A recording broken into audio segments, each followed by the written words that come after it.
ومن سيئات أعمالنا من يهده الله فلا مضل له ومن يضلله فلا هادي له ونشهد أن لا إله إلا الله وحده لا شريك له ونشهد أن سيدنا ومولانا محمدا عبده ورسوله أما بعد فأعوذ بالله من الشيطان الرجيم بسم الله الرحمن الرحيم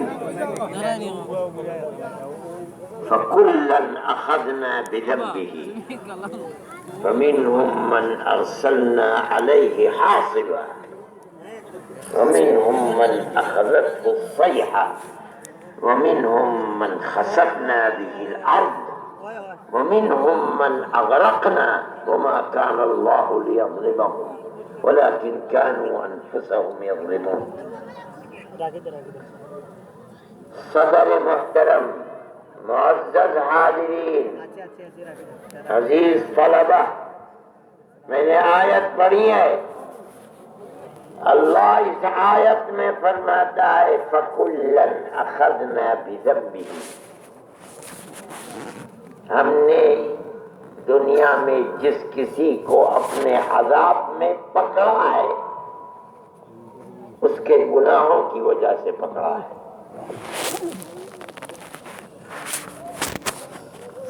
جب اللہ کے بندے گناہ کرنے لگتے ہیں ان کو اللہ کے نیک بندے سمجھاتے ہیں، روکتے ہیں، گناہ مت کرو. گناہ کا مطلب ہے اللہ کی نافرمانی، وہ کام جو اللہ کو ناراض کرنے والا ہے اسی کو گناہ کہتے ہیں. جو کام اللہ کو راضی کرنے والا ہے،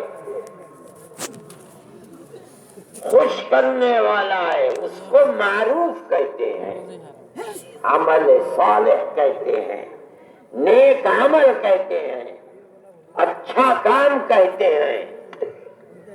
اور جو عمل، جو کاج اللہ کو ناراض کرنے والا ہے اسی کو گناہ کہتے ہیں، ذنب کہتے ہیں، معصیت کہتے ہیں، منکر کہتے ہیں.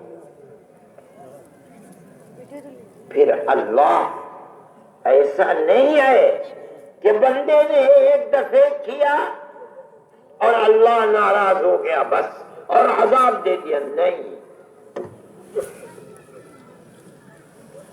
اللہ کرتا ہے، بندہ گناہ کرتا ہے، اللہ معاف کرتا ہے.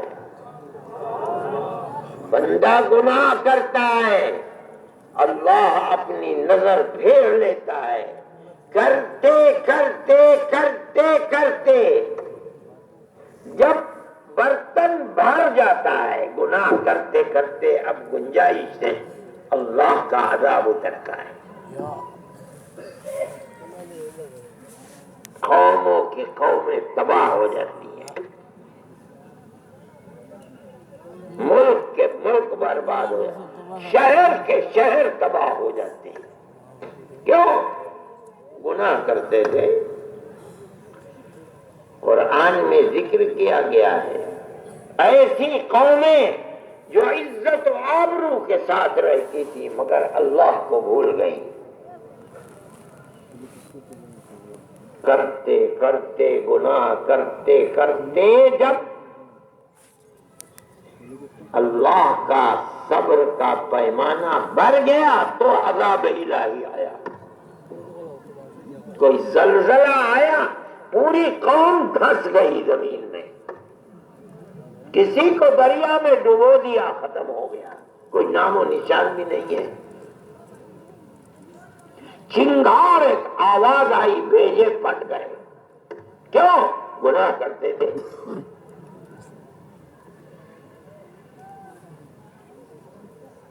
کوئی ایسا نہیں جو گناہ نہیں کرتا، مگر اللہ نے معافی کا دروازہ کھول رکھا ہے. کیا مطلب ہے؟ توبہ کرو، اے اللہ معاف کر دے، اب نہیں کروں گا، اسی کا نام توبہ ہے۔ ایک توبہ 3 چیزوں سے مل کر بنتی ہے۔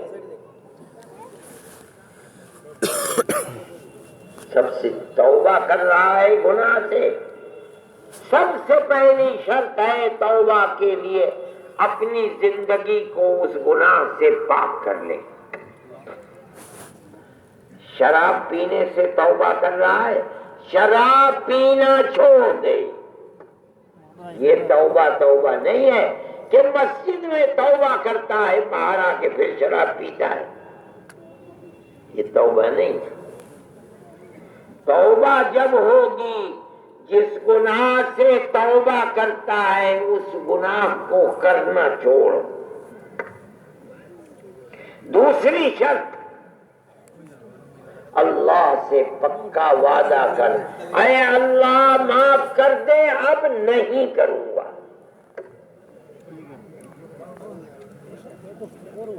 تیسری شرط، اپنے گناہ پر شرمندہ اور لجت ہو کہ زندگی گزر گئی، اے اللہ تو نے تو بڑی نعمتوں سے نوازا تھا، میرا قصور ہے، میں نے اپنے جیون کو گناہوں میں بتا دیا۔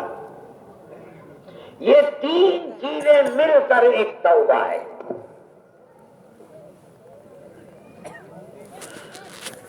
اب اللہ فرماتا ہے، یا ابن آدم لو بلغت ذنوبك عنان السماء ثم استغفرتنی غفرت لك ولا ابالي۔ اے آدمی، اگر تو نے اتنے گناہ کیے کہ تیرے گناہ آسمان تک پہنچ گئے، پہاڑ بن گیا، ہمالیہ پہاڑ بن گیا، اتنے گناہ کرنے کے بعد بھی ثم استغفرتنی، پھر تو نے آخر میں جب بڑھاپا آ گیا، قبر میں پیر لٹک گئے، مرنے لگا، کہتا ہے اللہ ساری زندگی کے گناہوں کو معاف کر دے، اب نہیں کروں گا۔ فرماتے میں تیرے گناہوں کے پہاڑ بھی معاف کر دوں گا۔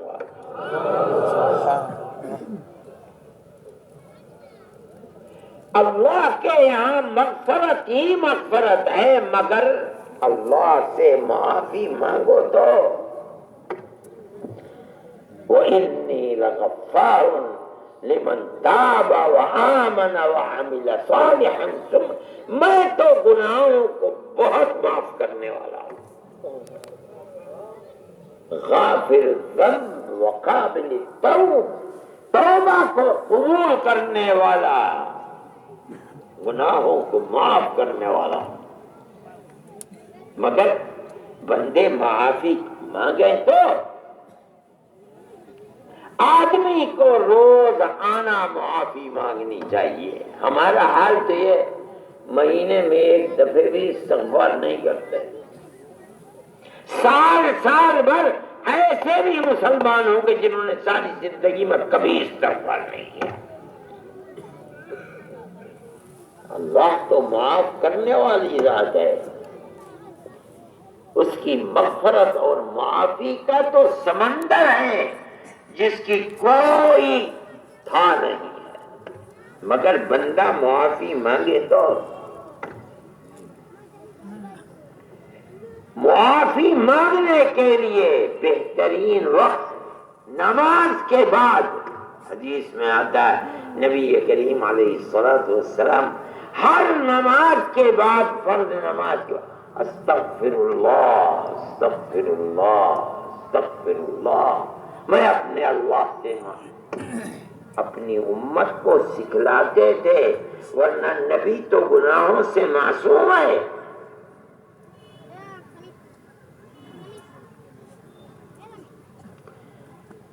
اللہ کا نبی توبہ استغفار کر کے امت کو، صحابہ کو سکھلاتا ہے ایسے کیا کرو۔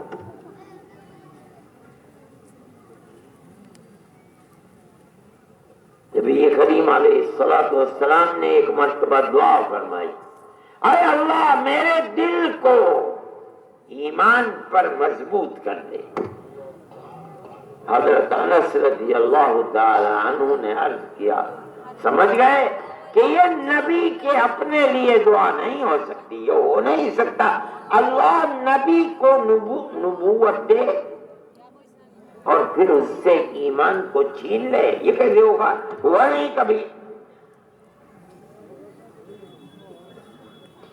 فرمانے لگے اتخاف علینا یا رسول اللہ، یہ دعا آپ کے اپنے لیے نہیں ہو نہ ہو، آپ ہمارے ایمان سے ڈرتے ہیں، کہیں ایسا نہ ہو کہ ہم نے ایمان، اللہ نے ہمارے دل میں آپ کے صدقے میں ایمان دیا، کہیں چھن نہ جائے۔ فرمایا ہاں،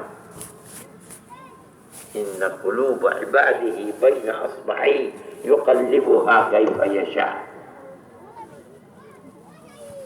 ہمیشہ استغفار کرنا چاہیے، اور جنت والوں کا جو نشانی اللہ نے قرآن میں فرمائی ہے، اس میں المستغفرین بالاسحار، رات میں اٹھ کر صبح جب ساری دنیا سوتی رہتی، اٹھ کر اللہ سے اپنے گناہوں کی معافی مانگتے ہیں۔ قبولیت کا وقت ہے، اس لیے اپنی زندگی کو اسی طرح گزارو۔ اول تو یہ کہ گناہ سے اپنے آپ کو پاک رکھنے کی کوشش کرو، پھر بھی اگر گناہ ہو جائیں، اور ہوتے رہتے ہمیں پتہ بھی نہیں چلتا گناہ ہو گیا، تو اس کے لیے استغفار، ہر نماز کے بعد راتوں کو اٹھ کر رو کر اللہ کی خوشامد کرنا، عہد کرنا، اے اللہ جو ہو گیا غلطی ہوئی معاف فرما دے، اب نہیں کروں گا۔ تو اللہ کی ذات اپنے بندوں پر بہت مغفرت فرمانے والی ہے۔ میں دعا کرتا ہوں کہ اللہ ہم سب کی دنیا کو بھی آباد فرمائے اور آخرت کو بھی آباد فرمائے، اور اللہ تعالی ہماری گناہوں سے حفاظت فرمائے، اور ہمیں زیادہ سے زیادہ استغفار کی توفیق عطا فرمائے، اور اللہ تعالی ہمارے دل میں اپنی محبت اور آخرت کا بھائے پیدا فرما دے۔ اچھا بھائی، اب ایک نکاح ہے، حافظ یحییٰ ابن ماسٹر عبد الحسیب کہاں ہے؟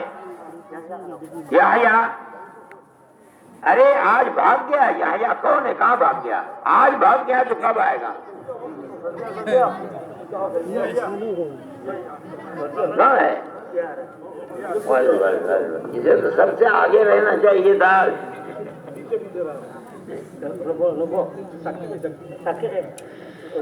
پہلے تو وکیل کون ہے؟ مولانا عبد الحسیب صاحب بیٹھیے۔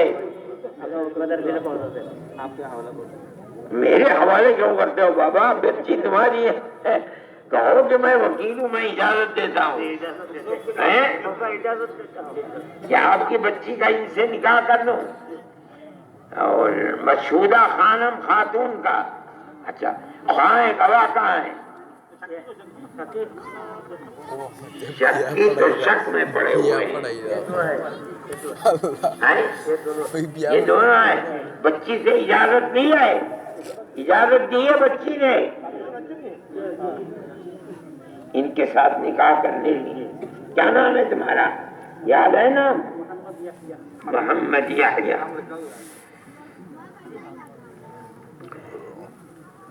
الحمد لله نحمده ونستعينه ونستغفره ونؤمن به ونتوكل عليه ونعوذ بالله من شرور أنفسنا ومن سيئات أعمالنا، من يهده الله فلا مضل له ومن يضلله فلا هادي له، ونشهد أن لا إله إلا الله وحده لا شريك له